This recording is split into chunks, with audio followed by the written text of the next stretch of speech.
What's up guys, it's Bucky. Welcome to your 16th Java tutorial, and in this tutorial I'm going to be teaching you guys how to use multiple methods and also something called instance variables when working with classes. So let's go ahead and open up our Tuna class and clear anything out if you have anything in there. And let's go ahead, and the first thing I want to do is make a new variable called private string and just put girl name, because we're going to be making a program in this tutorial to output the name of our first girlfriend. So the first thing you probably notice is instead of public I put private, and this is because when you're working with classes, right now we have two types of variables, public and private. Public variables, any class can use that variable, but when you use a private variable, only the methods inside this class can use it. So the methods that we're about to build can manipulate and change and also access this variable. If we were in another class like this one over here, it couldn't use this variable in this class. So private means private inside this class. Only the methods can use it inside this class. So let's go ahead and make some methods. The first method I want to make is public void set name. And what this is going to do is set the name of whatever we put into it into the variable girl name.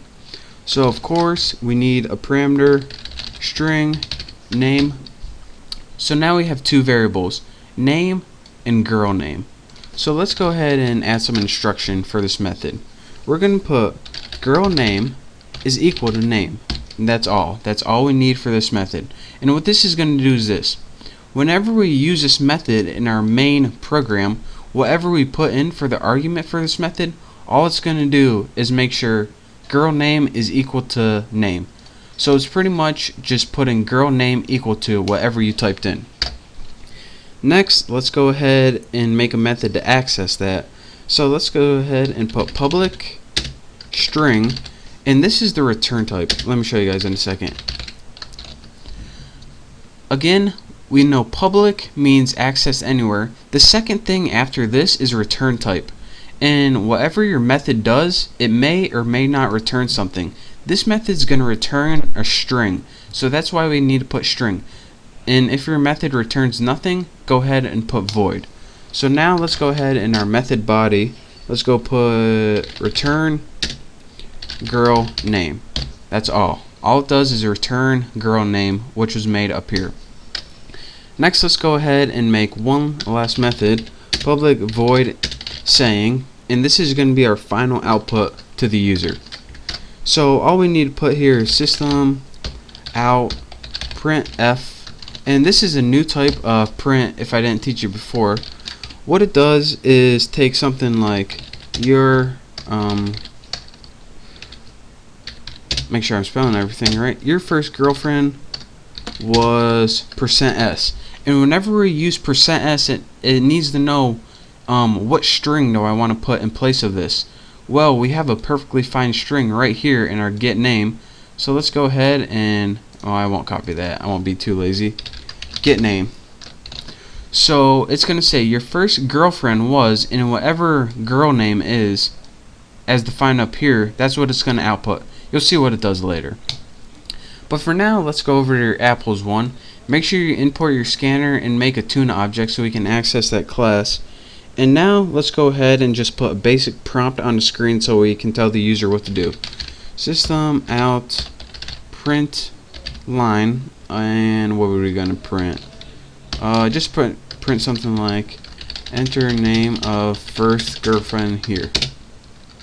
Just any prompt will do, just so we're not lost, so the user actually knows what to do. And after that, go ahead and we need to make a temporary variable. So we need to put string temp. You can name yours whatever you want. I just name mine temp for fun. Input, and this is where we use our scanner variable. Next line with empty parameters.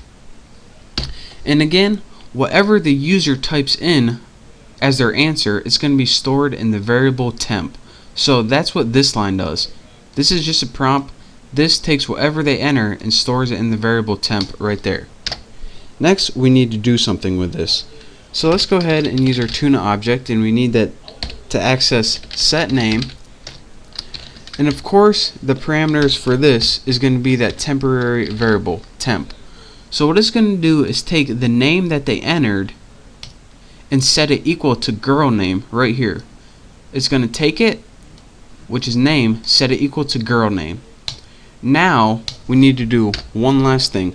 Now that we got that name equal to girl name, all we need to do is do tuna object dot saying with empty parameters. And what this does is use the tuna object saying. What is this, you may ask? The saying just outputs on the screen your first girlfriend was, and it's going to be whatever they typed in for the name. So let's go ahead and run this, see if I got any errors.